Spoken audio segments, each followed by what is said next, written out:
Nothing in this room belongs to him. Not the sketches spread across the table. Not the bolts of ultra suede stacked against the mirror. Not the 6 letters printed on the door. 5th Avenue, New York, 1984. On the 21st floor of a mirrored tower, in an office walled entirely in gray glass, a man in a black cashmere turtleneck is leaving for the last time. He is taking nothing with him because there is nothing here he is permitted to take. He rides the elevator down through the building. He walks past his own name in the lobby directory. He steps out onto 5th Avenue into the cold. He is 52 years old. He is the most famous fashion designer in America. And he has just been told that he will never again be permitted to design anything under his own name for the rest of his life. Nobody arrested him. Nobody sued him. He signed this himself, 11 years earlier, in a room full of lawyers, and by every account he was smiling when he did it. This is the story of a hat maker from a small city in Iowa who turned a single word into an empire, put that word on more than $1 billion of merchandise, and then discovered he no longer owned it. To understand all of it, we have to go back, because he did not lose his name in a courtroom. He handed it over willingly. It simply took 11 years for anyone to explain to him what he had done. Des Moines, Iowa, 1932. A boy named Roy Halston Frowick is born into a Midwestern family in the middle of the Great Depression. His father keeps accounts. Money is careful. Nothing in this house suggests Paris.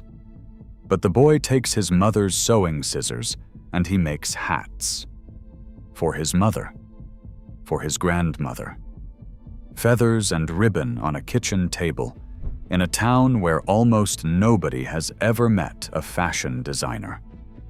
The family moves to Evansville, Indiana. He tries Indiana University and leaves. He goes to Chicago instead, works through the day and takes night classes at the Art Institute. And somewhere in those years he makes the first decision that defines everything after it. He drops his first name. He drops his last name. From now on, he will be known by one word only, the way a perfume is known, or a car, or a house of couture. Halston. He is barely 20 years old, and he has already turned himself into a brand. Remember that, because it is the whole story. A man can defend himself.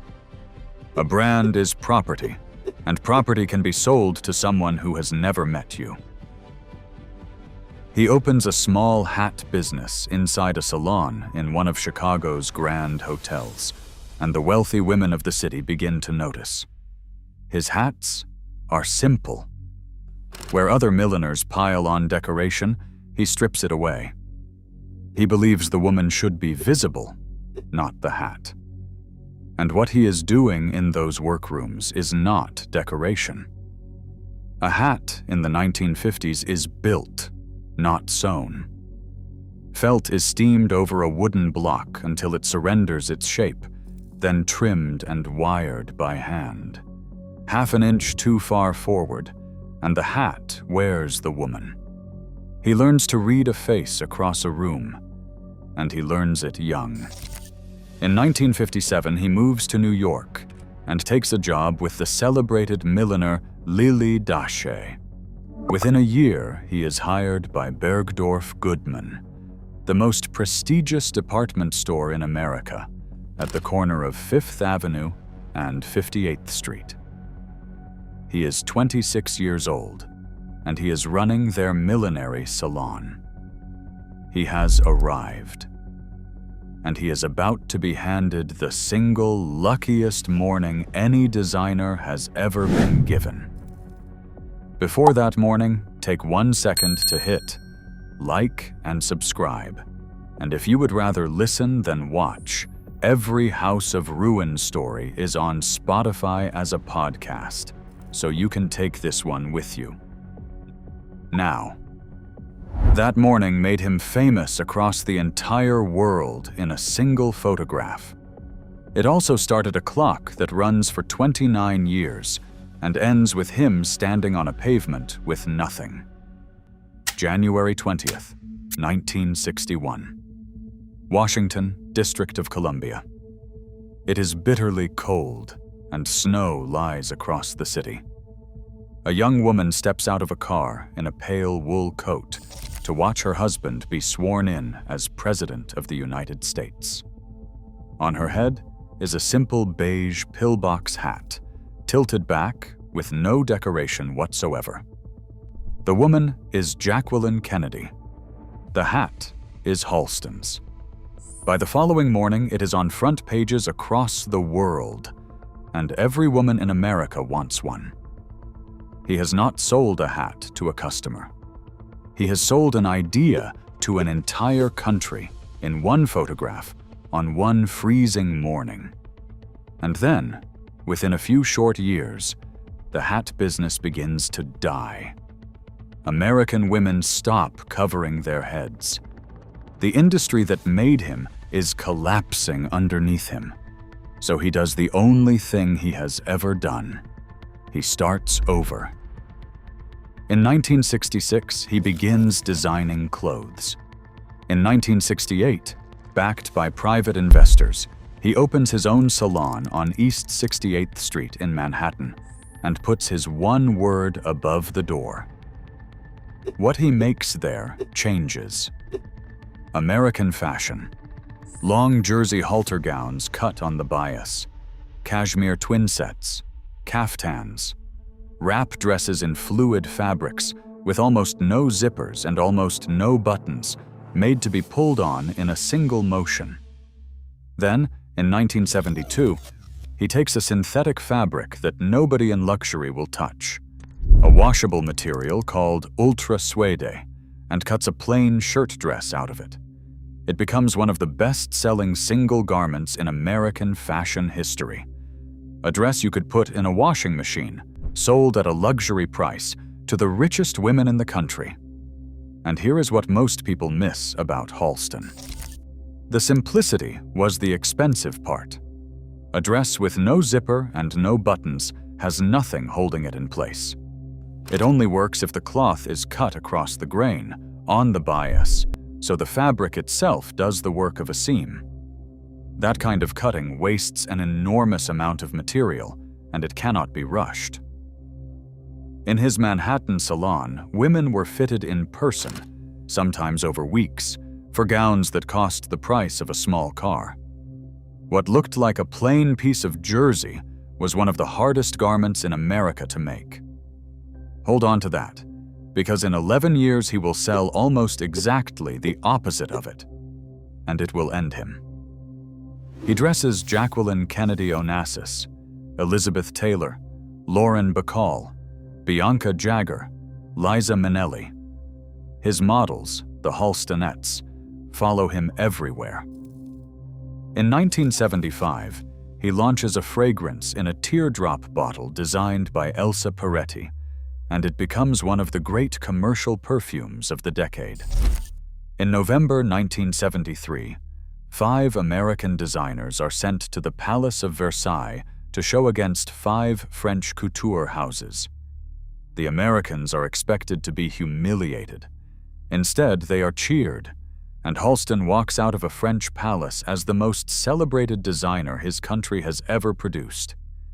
He is at the absolute top of the world. And that same year, he sells it. For a reported $16 million, largely in stock, Halston sells his company to an American conglomerate called Norton Simon Incorporated. The deal includes the trademark. The deal includes the word. From 1973 onward, the name Halston belongs to a corporation, and Roy Halston Frowick is an employee of it. He does not seem worried. He has money, a mirrored office in Olympic Tower on Fifth Avenue, a black glass townhouse on East 63rd Street, and a standing table at the most famous nightclub on Earth. What comes next does not begin with a betrayal, or a lawsuit, or a rival. It begins with orchids. Studio 54 opens in Manhattan in 1977, and Halston is not simply a guest there. He is part of its architecture. He is there with Andy Warhol. He is there with Liza Minnelli. He is there on the night Bianca Jagger is led through the crowd on a white horse. He is also, by now, using cocaine heavily, and he is not hiding it. His life becomes a performance of itself. Fresh orchids delivered to the townhouse every single day. Cars kept waiting at the curb through the night. Enormous sums spent on parties, on travel, on flowers, on people. And at the center of it, a volatile relationship with a Venezuelan artist and window dresser named Victor Hugo, a man who moves through Warhol's circle and brings chaos into the house with him. The black glass townhouse stops being a home and becomes something closer to a stage that never goes dark. The same few people stay for weeks. The curtains stay closed against the afternoon. And the man who once fitted Jacqueline Kennedy in complete silence is now taking meetings at 2 in the morning, or not taking them at all. Collections run late, deadlines pass, executives from the corporation that owns his name arrive at the mirrored office on the 21st floor and find nobody willing to tell them where the designer is. And here is the part that seems small at the time, and is not. Halston starts putting his name on everything. Uniforms for Braniff Airlines. Uniforms for the American Olympic team. Uniforms for the Girl Scouts. Luggage, carpets, bed sheets, sunglasses, wigs. By the early 1980s, an American woman could wake up in Halston sheets, put on Halston clothes, pack a Halston suitcase, and walk out wearing Halston sunglasses, and never once touch anything he had actually designed. On paper, the arithmetic is beautiful. He manufactures nothing and risks nothing. Somebody else makes the sunglasses and the bedsheets and pays him for permission to print 6 letters on them. But a name is not a mine. It only holds its value while it is scarce. He is spending a word, and the word is finite. And he does not own it. 1983. The conglomerate that owns Halston is itself swallowed by a larger corporation called Esmark. The men who understood the value of a difficult artist are gone, replaced by executives who see a trademark on a balance sheet. And in that same year, Halston makes the decision that ends him. He signs an agreement with J.C. Penney, a mass-market department store chain with more than 1,000 branches across the United States. The line is called Halston 3. The clothes are affordable. The deal is reported at the time to be worth as much as $1 billion over 6 years. It is, on paper, the largest deal any American designer has ever signed. Bergdorf Goodman, the store that made him, the store where he stood behind a counter selling hats at 26, looks at what he has done and drops his luxury collection entirely. Understand what that means. A woman could now buy a Halston in a shopping mall in Ohio for almost nothing, which meant no woman in Manhattan wanted to be seen in one. 20 years of scarcity, gone inside a single season, and it was never coming back. The new owners are horrified. The stores are retreating. The high-end business is bleeding, and the designer they employ is arriving late, spending enormously, and refusing to be managed by anybody. In 1985, S-Mark is absorbed into Beatrice, a corporation larger still. The distance between Roy Frowick from Des Moines and the men who legally control the word Halston is now so great that they have never met. They do not need to meet him. They do not need his permission. They own it. So they simply stop letting him work. 1984. He is shut out of the design process at the company that carries his name. His access is restricted. His collections are canceled. He is still, technically, an employee. He is still paid. He is not permitted to design. And now the mirrored office on the 21st floor makes sense. He walks out of Olympic Tower past a directory board with his own name on it. Every product carrying that name in every store in America keeps being made, shipped, and sold, and none of it has anything to do with him. Perfume he did not blend. Dresses he did not cut. His signature, printed by strangers. Think about what that does to a person. He can walk into a department store on any afternoon and stand at a counter and look at his own name on a bottle. He can pick it up, and he has no more claim on it than the woman queuing behind him. He tries to get it back. He approaches the owners about buying his name, and by most accounts he is willing to pay a great deal for it. He is turned down. The trademark is worth more to them than the man is. In 1986, Beatrice is broken apart in one of the largest leveraged buyouts in American history and sold for parts. Halston, the brand, goes with it, eventually landing at the cosmetics company Revlon. He watches his own name change hands like a warehouse, and he cannot bid, and he cannot object. He retreats to the townhouse on East 63rd Street. The orchids keep arriving. The phone stops ringing. The most influential American designer of his generation is in his mid-50s, in good health, with no company, no job, and no legal right to the only word he has used since he was 20. He never designs professionally again. In 1988, Halston is diagnosed with HIV, at a time when the diagnosis carried both terror and shame, and when the illness was moving through the creative world he had lived in for 30 years. He tells almost no one. He puts the house in order. And then he does something quiet. He gets into a Rolls-Royce and drives west, across the country he had spent his life dressing, and up the Pacific coast to San Francisco, to be near his brother and his sister. A boy from Iowa, going back toward family. Roy Halston Frowick died in San Francisco on the 26th of March, 1990. He was 57 years old. His name went on without him.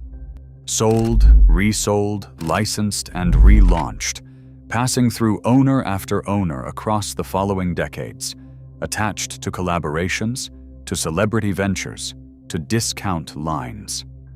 It survives today as a modest label, a fraction of what it was, still printing those 6 letters onto things.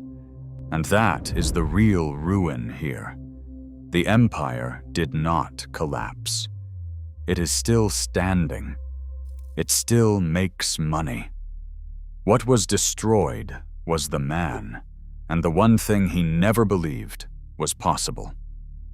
That a name can be cut away from a person, written into a contract, and carried somewhere he is not allowed to follow. He spent his whole life proving a single word could be worth a fortune. He proved it completely. And the moment he did, other people wanted it more than they wanted him. Roy Frowick made hats on a kitchen table in Iowa. Halston became a product on a shelf. Only one of them was ever really his. There is a version of this story for almost every great name you can think of. A founder who signed something. A family that lost the door with their name on it. Tell me in the comments which empire you want opened next, and subscribe so you are there when it is.